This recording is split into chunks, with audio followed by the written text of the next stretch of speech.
this lesson, we'll revisit the problem of portfolio construction, computation of expected returns, risk, correlation, and covariance.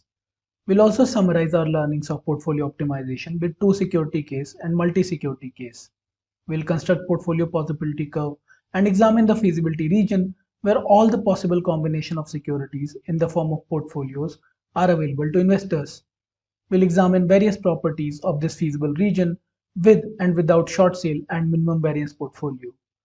We'll try to find the most efficient portfolio on these available set of portfolios. Subsequently, we'll introduce risk-free lending and borrowing and examine the implication of the efficient set of portfolios. Lastly, we'll introduce the concept of market risk and beta. Portfolio construction recap 1. In this video, we'll discuss the expected return, risk, and correlation structure for a multi-security portfolio. The actual return on a portfolio of assets for any given period is the weighted average of the actual return on the individual securities for that given period. The weights are the fraction of the portfolio invested in securities. Now we'll try and compute the expected returns of the portfolio. But what is the need to compute the expected returns? Because it is the expected returns that are matched with the risk profile in various portfolio applications, not the actual returns. Now, keeping this rule in mind, we know that expected returns on any security for any period are the simple average, if all the return observations are equally likely, of the returns sampled from the past periods. What does it mean and what are its implications? This simply means the following.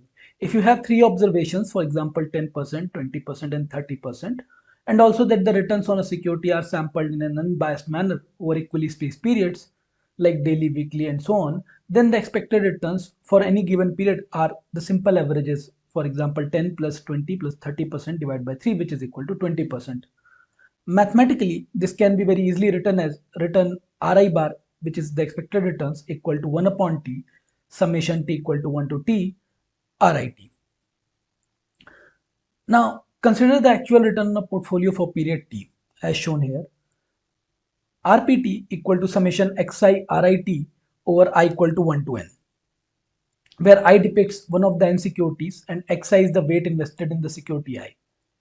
Now the expected returns of the portfolio can be easily written as RP bar equal to expected RPT or expectations of xi RIT summation over I equal to 1 to n. This can be also written in the following manner. Summation of I equal to 1 to n expectations of xi RIT or summation of I equal to 1 to n xi times expectation of RIT, because xi is constant, and this can be effectively written as RP bar equal to summation I equal to 1 to n xi times Ri bar as shown here in equation 2. Even if you are not comfortable with the derivation above, keep the last result in mind. In simple English, this result suggests that the expected returns on the portfolio are simply the weighted average of the expected returns on the individual securities. Here, the weights are the proportion of the portfolio invested in the securities. Please note that while equation 2 looks similar to equation 1, there is a fundamental difference. Equation 1 describes the relationship between the actual return on portfolios and individual securities in that portfolio, while equation 2 describes the expected returns. Now let us talk about computing the risk or standard deviation for a portfolio of assets. Now that we have understood the return part, we'll move to the risk part. However, it is not so simple for a multi-security case, so we'll start with the two securities case with returns being R1, R2. Therefore, sigma p square is equal to expectation of RPT minus RP bar raised to the power 2, which can be further expanded with expectations of x1 R1t plus x2 R2t minus x1 R1 bar plus x2 R2 bar raised to the power 2, which is also equal to expectation of x1 times R1t minus R1 bar plus x2 times R2t minus R2 bar raised to the power 2. This expression can be further expanded to sigma p square times expectation of x1 square times R1t minus R1 bar square, then x2 square R2t minus R2 bar square plus 2 times x1 x2 R1t minus R1 bar square into R2t minus R2 bar, which can be further simplified like this: x1 square times expectation of R1t minus R1 bar raised to the power 2, x2 square expectation of R2t minus R2 bar raised to the power 2 plus 2 times x1 x2 expectation of R1t minus R1 bar into R2T minus R2 bar. This third term here, which is denoted as expectation of R1T minus R1 bar into R2T minus R2 bar, is also called the covariance between securities 1 and 2, and it can be easily depicted as sigma 1 2, which is the covariance between security 1 and 2. And please note a very fundamental property, that sigma 1 2 equal to sigma 2 1. Also, we must notice that this expectation of R1T minus R1 bar raised to the power T 2 is nothing but sigma 1 square. This is by definition sigma 1 square. Similarly, expectation of R2T minus R2 bar raised to the power 2 is nothing but sigma 2 raised to the power 2. Therefore, our resulting expression can be written here. This is our resulting expression of risk for the two security portfolio, that is sigma p square equal to x1 square sigma 1 square plus x2 square sigma 2 square plus 2 times x1 x2 into sigma 1 2. Now this expression can be further extended for a 3 security portfolio, and here it is sigma p square plus x1 square sigma 1 square plus x2 square sigma 2 square plus x3 square sigma 3 square plus 2 times x1 x2 sigma 1 2 plus 2 times x1 x3 sigma 1 3 plus 2 times x1 x3 sigma 2 3, which is very simply an extension of 3 security case. Let us have few words on the covariance. Please note that this covariance is a product of two deviations. For example, as you can see here, it is the expectation of R1T minus R1 bar into R2T minus R2 bar. Since the deviations are from two different securities, unlike the variance, we may expect it to be negative as well, though that is a less practical scenario. If both the securities move together, that is large positive outcomes and large negative outcomes are observed for both of these securities together, then the covariance is expected to be high and positive. Conversely, if large positive outcomes of one security occur together with the large negative outcomes of the other security, then the covariance is expected to be high and negative. If the two securities do not move together, then the covariance is expected to be low. This covariance between security I and K is standardized in the following manner to obtain the correlation coefficient as shown here. We simply divide the covariance between security I and K, that is sigma ik, by their respective standard deviation sigma and sigma k to obtain the correlation between these two securities rho ik. Here we have simply divided the covariance by individual deviations, standard deviations, to obtain the standardized measure, which is also known as correlation coefficient. This correlation coefficient is very easy to interpret and it is free of any scale bias. It varies between +1 and -1. To summarize, in this video we discussed the expected return, risk and covariance of securities in a portfolio. We also discussed that covariance can be standardized to obtain a more clean measure of correlation between securities in a portfolio, and this measure ranges from +1 to -1. Portfolio construction recap 2. In this video, we'll talk about the risk of a more generic N-security portfolio case. Now, moving to a more generic case of N-securities, while solving these cases requires computer programming, however, a small discussion will hurt nobody.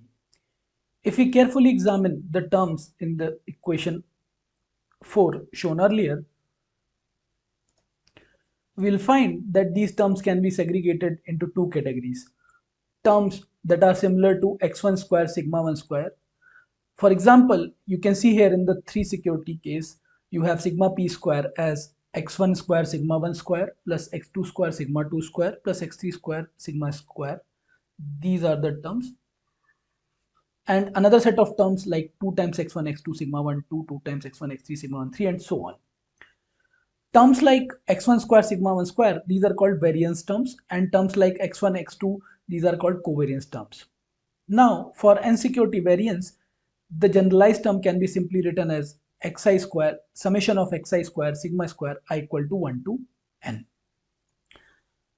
Let us confirm the correctness of this term by applying it for 2 or 3 security case or even more. A 3 security case is already provided here, as we can see. Understanding the second term, which is the covariance term, is slightly more involved. The term looks like this. It is summation of j equal to 1 to n, summation of k equal to 1 to n, xj xk times sigma jk. Please note this j is not equal to k. For all the cases where j equal to k, it becomes the variance terms.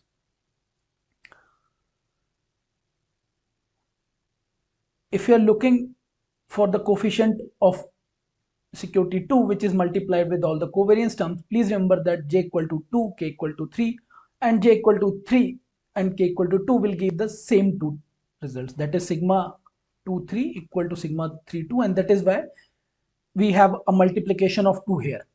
So this would have been x1 x3 times sigma 1 3 plus x1 x3 times sigma 3 1, and that is why summation of these two will become 2 times x1 x3 sigma 1 3. Also, the symbol j is not equal to k ensures that the k is not the same as j, which otherwise would result in the variance term. So now we can write the full equation for the generalized n security case very simply as follows: sigma p square equal to summation sigma p square equal to summation I equal to 1 to n xi square sigma I square plus summation j equal to 1 to n times k equal to 1 to n xi x xj xk xjk, j is not equal to k. Let us examine this formula further. Assume that we are investing equal amounts in each of these securities, and in that case x1 equal to x2 equal to xn equal to 1 upon n. This means that the variance terms will become 1 upon n squared summation I equal to 1 to n sigma I square, or we can take 1 upon n outside to make it 1 summation I equal to 1 to n sigma I square upon n. The term summation of I equal to 1 to n sigma I square upon n represents the average of variances or average variance, that is sigma I bar square. So we can write this term as sigma I bar square, sort of average variance, and thus the summation of the variance term can also be written in the form of average variance as sigma I bar square upon n. This is average variance multiplied by 1 upon n. So for a portfolio with large number of securities, this variance term will become close to 0 or very small. As n increases, this overall term or summation of variances will become very small. In fact, if you assume n tends to infinity, this term will become close to 0. What about covariance terms? Summation of covariance terms. Since there are n securities, there will be n into n minus 1 covariance terms. For example, with 3 securities, there will be 6 such terms. However, since half of them are the same, that is sigma ij, equal to sigma ji, we use a multiple of 2 and only 3 terms are left. Therefore, if we present the covariance terms like this, that is j equal to 1 to n summation into k equal to 1 to some n summation n xj xk sigma jk, which is equal to ultimately summation of j equal to 1 times k equal to 1 to n into 1 upon n square sigma jk.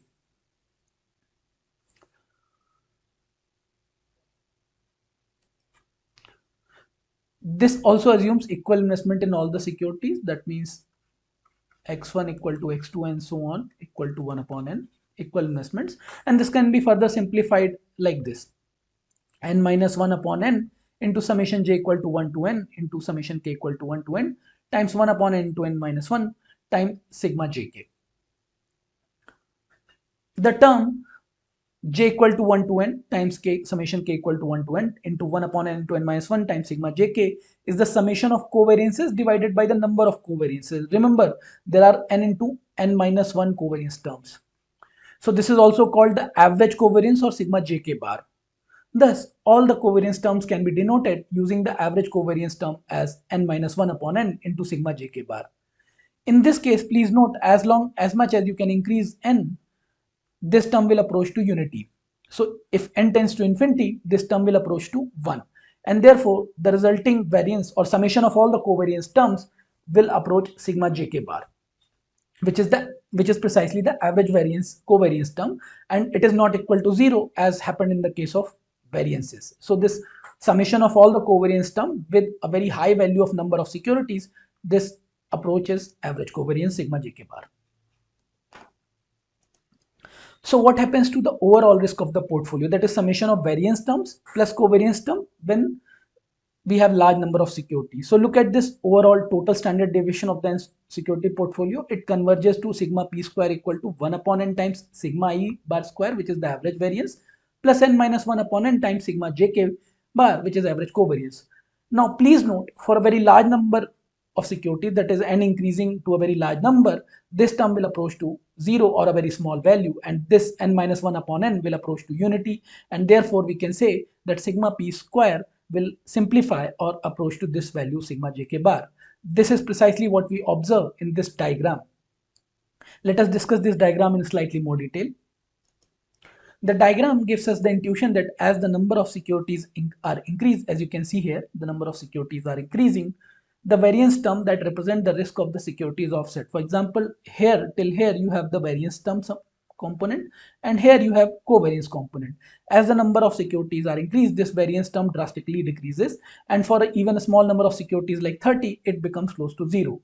So what is left is the covariance risk that cannot be diversified away. That means this is also called the bedrock of risk, as we discussed earlier. And as more and more securities are added, as figure shown here depicts how the specific risk or the variance term, this variance term dies away, and only the covariance risk, this risk remains. These are the covariance terms that are left to contribute to the risk of portfolio, or the average covariance. With a fairly large number of securities, this remaining risk is equal to the average covariance of the portfolio, often called as market risk or systematic risk or non-diversifiable risk. To summarize, in this video, we discussed the risk or standard deviation of an n-security portfolio.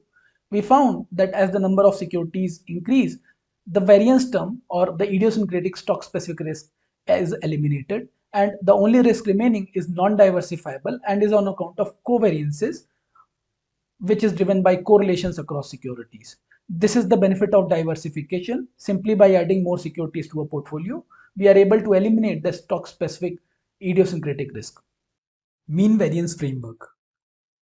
In this video, we'll introduce the Harry-Markowitz mean variance framework and its role in portfolio optimization.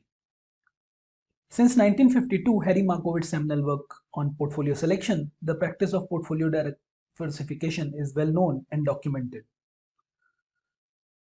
In short, by choosing stocks that do not move together or with low correlation, investors can reduce the standard deviation of portfolio returns.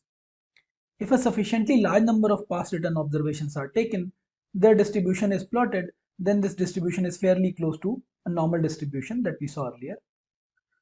Though there are certain issues at tail, for example, there are observations related to extreme positive and negative values that may cause deviations from the normal distribution, and other issues such as excess kurtosis and fat tails.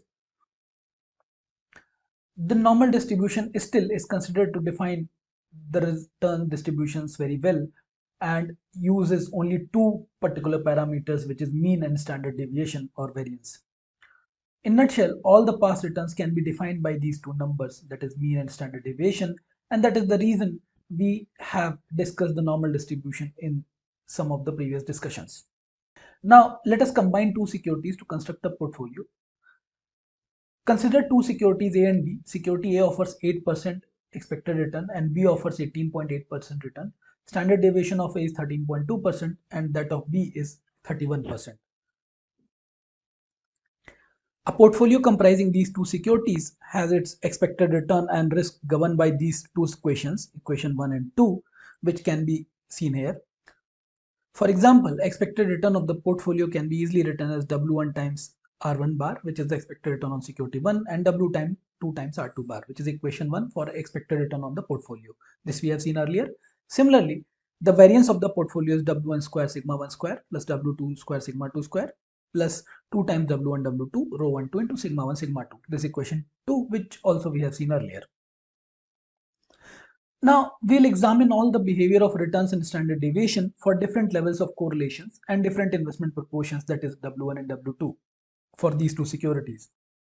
We have plotted all the possible portfolios of correlations corresponding to rho equal to 1 in blue, rho 1 2 equal to 0.5 in red, rho 1 2 equal to 0 in yellow, and rho 1 2 equal to minus 0.5 in green, and rho 1 2 equal to minus 1 in black. Here, each curve with a given color indicates all the possible combinations of investment. That is, each possibility is a point here in either of these securities from W1 equal to 0 to W1 equal to 1, where W1 plus W2 equal to 1. So basically we are varying the proportionate amounts, that is W1 and W2, between 0 and 1, and ensuring that W1 plus W2 equal to 1 constraint is followed. These graphs are essentially governed by the two return and risk equations that we have already seen, which is Rp equal to W1 R1 plus W2 R2, and sigma P square is equal to W1 square sigma 1 square W2 square sigma 2 square plus 2 times W1 W2 sigma 1 sigma 2 rho 1 2, the equation 1 and 2 that we saw earlier.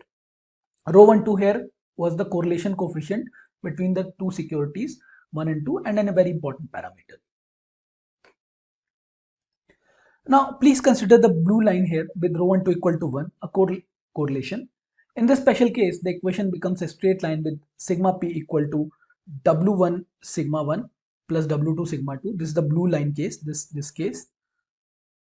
And it should be clear from the graph itself that across all the graphs, the lowest amount of diversification, that is highest portfolio risk sigma p square, is achieved for a given level of return associated with this line. Why so?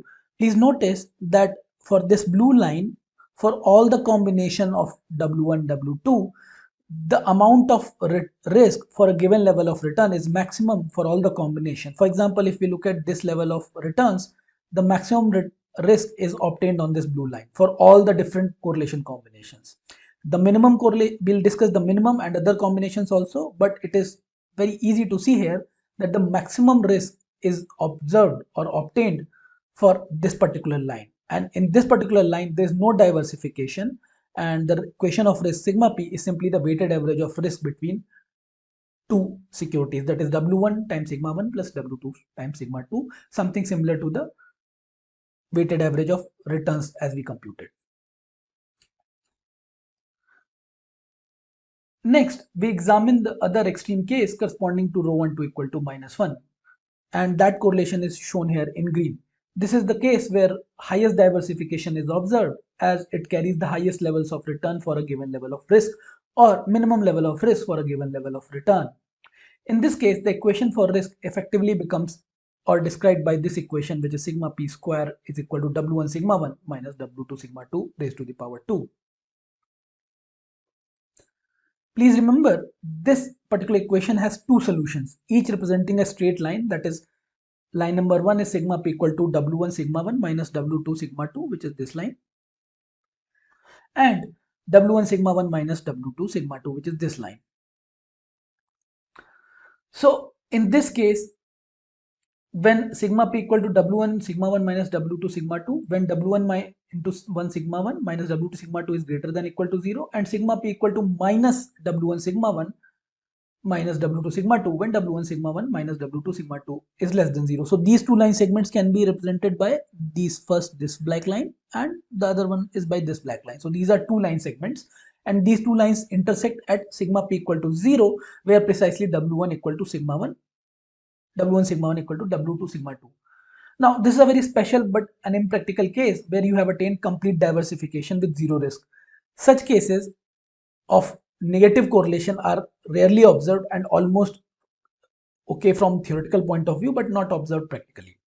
However, if we assume them to be true in theoretical sense, then there is a possible combination of weights W1 and W2 such that we can obtain this condition W1 sigma 1 equal to W2 sigma 2, and the risk of the portfolio, such hypothetical portfolio, complete risk becomes 0 or neutralized. This is a special case where minimum risk sigma p equal to 0 is observed. For all the other cases where rho 1 2 lies between -1 to +1 are concave kind of curves in between these two lines. For example, notice all the cases will be between this blue or black line. You will not observe any case such as this. Such cases will not be observed. So all these are concave kind of cases between blue and black line, the extreme cases that we have discussed. Any point here would suggest even higher level of risk for a given level of return as compared to maximum correlation rho equal to 1, which is not feasible. And any point beyond this black curve would suggest a risk which is lower than even this negative -1 correlation, which is also not possible. So all the possible combinations are expected for different correlation levels are expected to lie only between these two black and blue curves and of concave nature. So there are no convex cases like this outside, which would be outside, as the lines will strictly lie between these two extreme cases of black and blue lines. Also imagine a concave curve. It would suggest a completely opposite situation to what we have discussed about diversification. It would suggest the existence of curves where expected returns will be lower for a given level of risk as we have considered portfolio of securities. It would suggest more risk here. If it is of this nature, it would suggest, if the curve is of this nature, it would suggest more risk for a given level of return or less expected return for a given level of risk, which is spurious and not possible.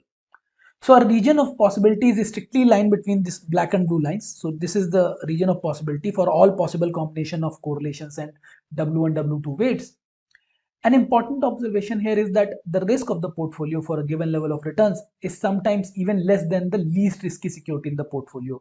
So the risk is sometimes even less than, for example, this is the least risky security, then there are certain combination where risk is even less or on the left of it.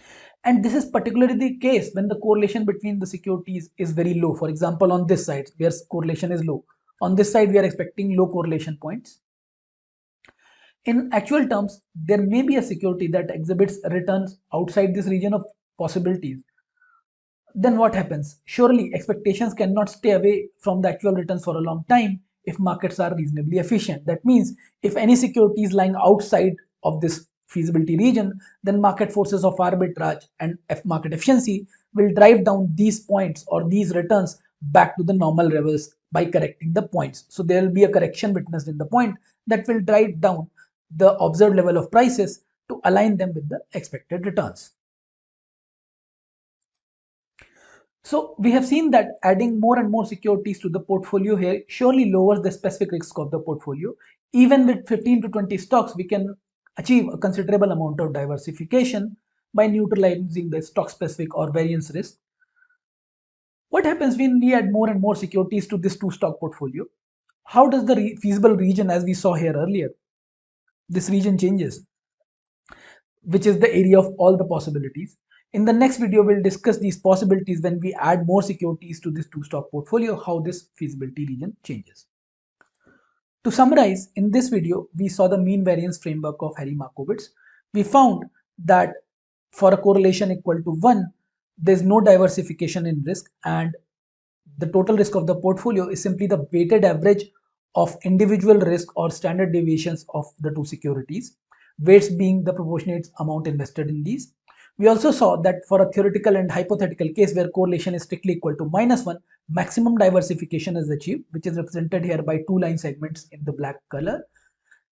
Theoretically, there is a possibility of a point where overall risk becomes 0 for a given correlation equal to -1. However, that is more of a theoretical possibility.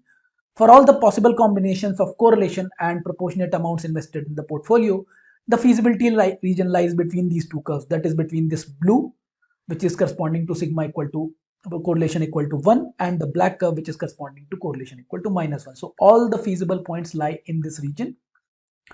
Any other points that are outside this curve, whether on this side or this side, are not possible. And if there is a stock for which prices are such that the stock lies on this point, market forces of arbitrage and market forces of efficiency will drive that point or price of that security within this region in a short frame if the markets are reasonably efficient. Portfolio possibilities curve. In this video, we'll talk about the feasible region and various portfolio possibilities with multi-security case. We start with 4 hypothetical portfolios. Different combinations of ABCD, that means ABCD, AC, and so on, with different investment mixtures can lead to a large number of portfolio possibilities as shown here. These possibilities are shown in the form of curves in the figure. As we add more and more securities, we get the first diagram like a net cut shape. As we keep on forming these combinations infinitely, we can add more and more securities, and in addition to these sort of securities, we'll get the convex cut shape as provided here.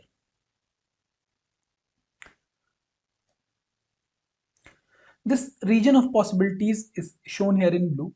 The blue area is effectively the region of expected return and risk possibilities that an investor can attain. Each point here represents a combination of risk and returns that is available to investors in the form of investment into portfolios. Together, all these points or portfolios comprise region of possibilities or the feasible region, as we can see here. This is your feasible region of all the possible different combinations. We started from 4 securities A, B, and C and D.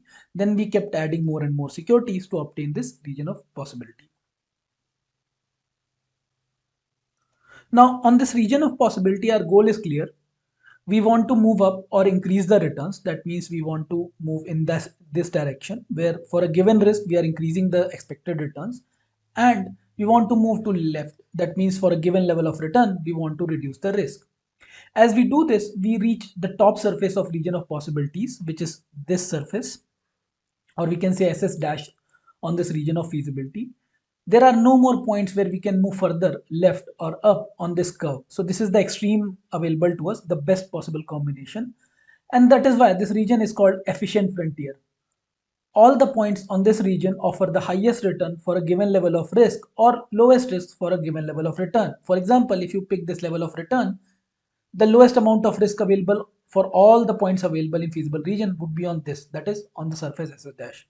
Similarly, if you pick a level of risk, let's say this level of risk, the maximum level of return available would be on this SS dash line here. Now on this SS dash or efficient frontier, each investor, depending upon their risk preference, may choose a specific risk level. For example, an investor may choose this point if he prefers this level of risk, or if he prefers a lower level of risk, they can move left or left on this particular efficient frontier. Once the investor decides a specific risk level, they will have a given level of fixed return on the surface SS dash. So we hope, and we can clearly see here, that once the investor reaches this surface of risk return, they cannot do any better by moving left or up. Now, if you focus on this efficient frontier, which is SS dash, 2 points are particularly important for us here. First, point S.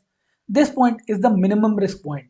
So if you look at this efficient frontier on the feasible region, this point has the minimum risk. There is no point on the left of this in the feasible region. So this is the leftmost point and therefore represents the point of minimum risk. Similarly, point S dash, which is at the top of it, is the point of maximum return. So there is no point on this feasible region which is above this point S dash, and therefore this point offers you the maximum return. All the combinations of this surface SS dash are called efficient frontier on this entire feasible region, because these points offer you the best combinations of risk and return possible in the entire feasible region. So this becomes our efficient frontier. One interesting point to note here or observe, that if you go below this point S, there are some points that offer you lower return, but these points are not efficient, because for this level of return, you can also obtain this level of risk, you can also obtain this level of return. So as compared to this point, you would like to be on this point. So in this manner, the SS dash remains the efficient frontier, the best combinations of risk return that are available to you. To summarize, in this video, we saw that as we keep on adding multiple securities to a portfolio, we obtain a region of possibilities which is called feasible region, as shown here in the blue. This appears to be an egg-cut shape. In order to improve our position or profile on this feasible region, we would like to move on the left to improve our or lower our risk for a given level of return, or we want to move up to increase our expected return for a given level of risk. As we keep on doing that, we obtain a region called efficient frontier, or a surface which is efficient frontier, which offers us the best possible combinations of risk return scenarios. And this surface or this region, which is called efficient frontier, starts from the point with the minimum risk, global minimum risk portfolio, which is S here, and the portfolio which offers the maximum expected return, S dash here, and this SS dash presents as the efficient frontier. Feasible frontiers. In this video, we'll examine the shape of efficient frontiers that are feasible. We'll also discuss some of the shapes of efficient frontiers that are not feasible. Look at the possibility curve shown here. From what we already know, the figure B is not a possibility because it is convex in nature. Notice the convex nature of figure B here. We already know that there cannot be points to the right of this line joining MB and C. We know that there cannot be any points to the right of line joining global minimum variance portfolio, which is MV, and C here, which is above MV. Why so? Because for any point that lies on this curve, we'll have a risk which is higher than those points that have perfect correlation, which is equal to 1, that fall on this line. And therefore, in that case, the points on the convex curve will have more risk or higher standard deviation than the straight line. But we already know that the straight line joining MB and C corresponds to the highest risk, which is correlation equal to 1, and hence it is not possible. What about figure C? This figure. Please note, again, our reasoning remains the same. U and V are also portfolios. So any portfolio that can be formed by combining U and V would look something like this. And therefore, any shape which is like this, convex shape like this, should not be possible.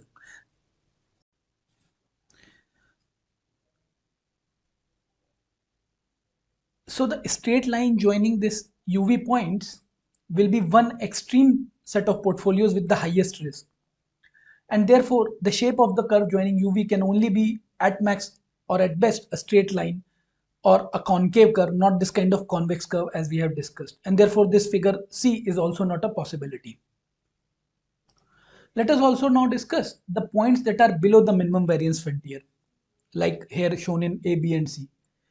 With the same reasons as we discussed earlier, only A is the feasible option. This one is the feasible one.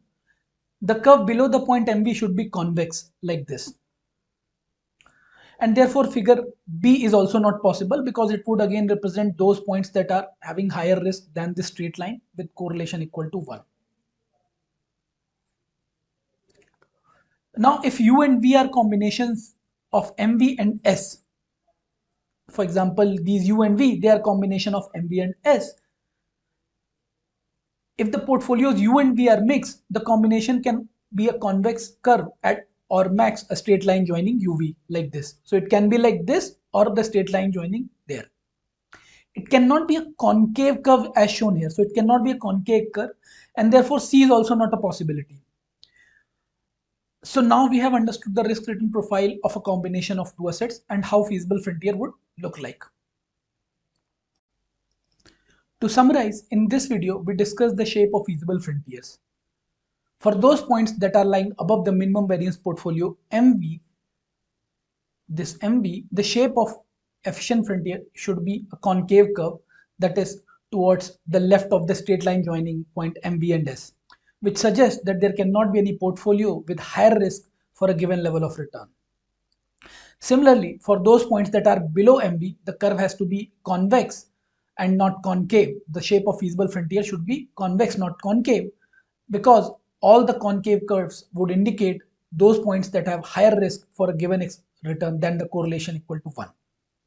Efficient frontier scenarios, multi-security case 1. In this video, we'll talk about different efficient frontiers for multi-security case, first without short sales and then with short sales. Let us start by examining a case with multiple securities that are distributed in a rather heterogeneous manner as shown in the figure here. So here we have 6 securities. These are A, B, C, D, E. These 6 securities, they are different combinations are plotted here on risk and expected return space. Before we start our discussion, let us remember two important goals. One, higher return for a given risk, that means for a given amount of risk, we would like to have higher expected returns, that is, we would like to move up, and lower the risk for a given level of return, that is, we would like to move on the left. These are desirable portfolio characteristics. Now, if we compare portfolios A and B here, portfolio A and B, in this possibility space, which is this portfolio possibility space, B of course would be preferable to A, since it offers a higher return for the same level of risk, as we can see here. Similarly, C would be preferable to A because it offers same level of return with lower level of risk. So it may appear to us by this logic that no portfolio dominates portfolio CB or for that matter portfolio E. So these are the dominating portfolios. This kind of elimination process, where we compare the portfolios for their risk return profile, we can easily see that portfolios CBE, they cannot be eliminated, and therefore they are part of the efficient frontier. Also, we can clearly see here that C is the point of global minimum variance. That means there is no portfolio that has lower risk that is on the left of this point. So no point on this feasibility region is on the left of point C. So no other portfolio has a lower risk than this portfolio C.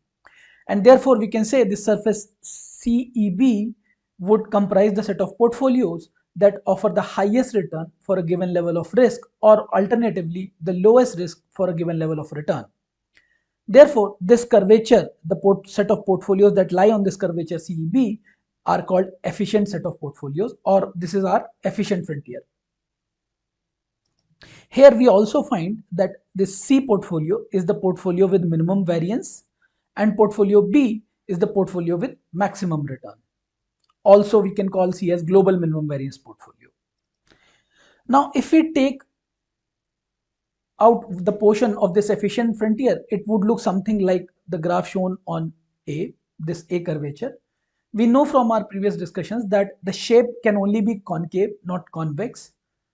The lower end of this frontier represents the portfolio with the minimum variance, this one, the minimum variance. The higher end of this portfolio is the portfolio with maximum return across all the portfolios, that is security with the highest returns.